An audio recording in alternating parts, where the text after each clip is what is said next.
आज की कहानी मुंबई के निकट एक इलाका है पनवेल। इसी पनवेल में पिछले साल 7 अक्टूबर को बहुत दर्दनाक घटना हुई। एक महिला शाम के 7 बजे जब अंधेरा घिर आया था तब अपने घर से कुछ जरूरत का सामान लेने के लिए घर से निकलती है और वापस नहीं आती। ये कहानी कहाँ की है और क्या हुआ था, पूरी घटना आइए विस्तार से समझते हैं। नमस्कार दोस्तों, स्वागत है आपके अपने चैनल गुनाह द क्राइम स्टोरी। मैं ऋषि हाजिर हूँ आपके लिए एक नई कहानी लेकर। काफ़ी देर हो जाने के बाद जब महिला वापस नहीं लौटी तो घर वाले परेशान हो गए और महिला को फ़ोन किया तो महिला का फ़ोन भी स्विच ऑफ बताने लगा। अंत में परेशान होकर परिवार वाले उस दुकान पर पहुँचे जहाँ पर महिला घर का सामान लेने गई थी। दुकानदार ने बताया कि हाँ, वह महिला आई तो थी, पर उन्हें सामान लेकर गए हुए कम से कम 2 घंटे से ऊपर का समय बीत चुका है। अब परिवार वालों ने पूछा कि किस तरफ से गई हैं, तो दुकानदार ने एक कच्चे रास्ते की तरफ इशारा किया और कहा कि इसी रास्ते से वह महिला अपने घर की तरफ गई थी। दरअसल महिला के घर आने जाने के 2 रास्ते थे, एक तो मेन पक्की सड़क और दूसरी एक कच्चा रास्ता जो कि शॉर्टकट था, पर शॉर्टकट के साथ वह सुनसान रास्ता था। अब परिवार के लोगों को किसी अनहोनी की आशंका हुई तो सभी लोग महिला की तलाश करने के लिए उस कच्चे रास्ते पर आगे बढ़े। कुछ ही दूर आगे जाने पर उन्हें महिला की लाश मिली। लाश मिलते ही परिवार के लोगों में चीख पुकार मच गई। चीख पुकार सुनकर मौके पर भीड़ जमा हो गई। परिवार वाले देखते हैं कि महिला के पास से मोबाइल तथा उसके कुछ गहने जो उसने पहन रखे थे वह भी गायब थे। इसी बीच किसी ने पुलिस को घटना की जानकारी दे दी। पुलिस सूचना मिलने पर घटनास्थल पर पहुंची और लाश को कब्जे में लेकर पोस्टमार्टम के लिए भेज दिया। पुलिस ने अपनी छानबीन शुरू कर दी। प्रथम दृष्टि में महिला की मौत नेचुरल लग रही थी, क्योंकि महिला के शरीर पर कोई चोट के निशान नहीं थे और परिवार वालों ने मोबाइल तथा गहने गायब होने की जानकारी पुलिस को नहीं दी थी। इसी बीच पोस्टमार्टम रिपोर्ट आ गई। पोस्टमार्टम में पुलिस को पता चला कि महिला की हत्या गला घोंटकर की गई है। पुलिस अब हत्या तथा लूटपाट का केस दर्ज करती है और अपनी छानबीन शुरू करती है। जहां पर यह घटना हुई थी वहां पर न ही कोई सीसीटीवी कैमरा था और न ही कोई चश्मदीद गवाह, इसलिए पुलिस को जांच में परेशानी हो रही थी। धीरे धीरे कई हफ्ते गुजर गए पर पुलिस की जांच कहीं आगे नहीं बढ़ पाई। अब पुलिस ने इलेक्ट्रॉनिक एविडेंस की मदद से अपनी जांच आगे बढ़ाने का फैसला किया। पुलिस ने महिला से लूटे हुए मोबाइल को सर्विलांस पर लगा दिया।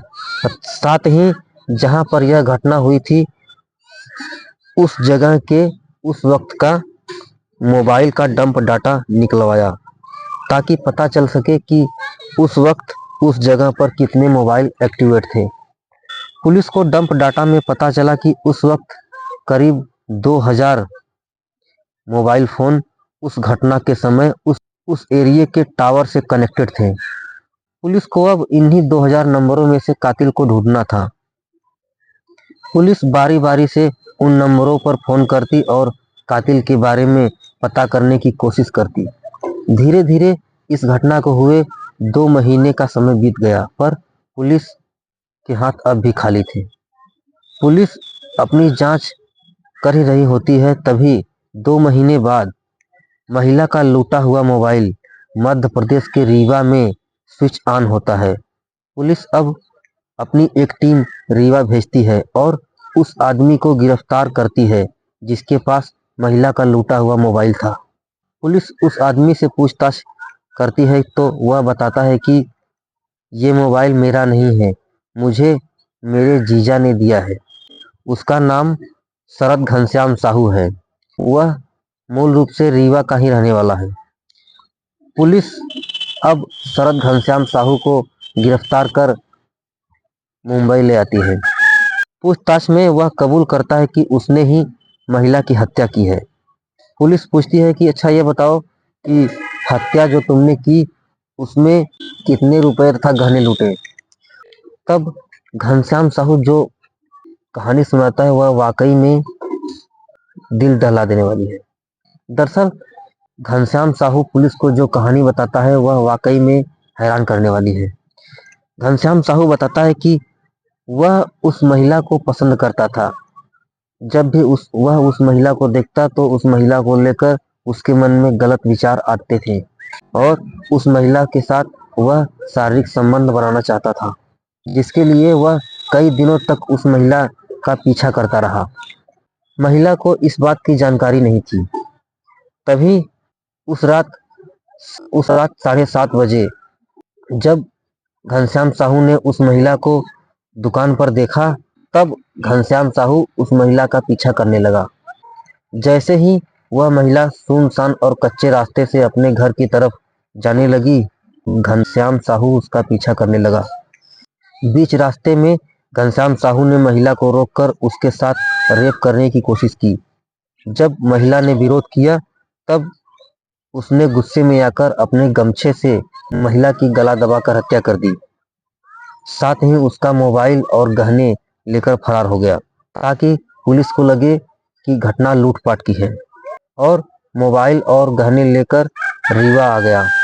2 महीने बीत जाने के बाद उसने वह मोबाइल अपने साले को दे दिया। उसे लगा कि पुलिस अब इस घटना को भूल गई होगी, वह मेरे पीछे रीवा थोड़ी ही आएगी। उसकी यह भूल थी। जैसे ही मोबाइल फोन स्विच ऑन हुआ तो पनवेल पुलिस सीधे कातिल तक पहुंच गई। खैर, आज की कहानी में बस इतना ही।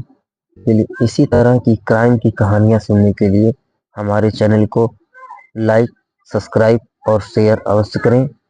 पुलिस ने घनश्याम साहू को गिरफ्तार कर जेल भेज दिया। आज की कहानी में बस इतना ही। इसी तरह की क्राइम की कहानियां सुनने के लिए हमारे चैनल को लाइक, सब्सक्राइब और शेयर अवश्य करें। आज की कहानी में बस इतना ही। मिलते हैं कल किसी और कहानी के साथ।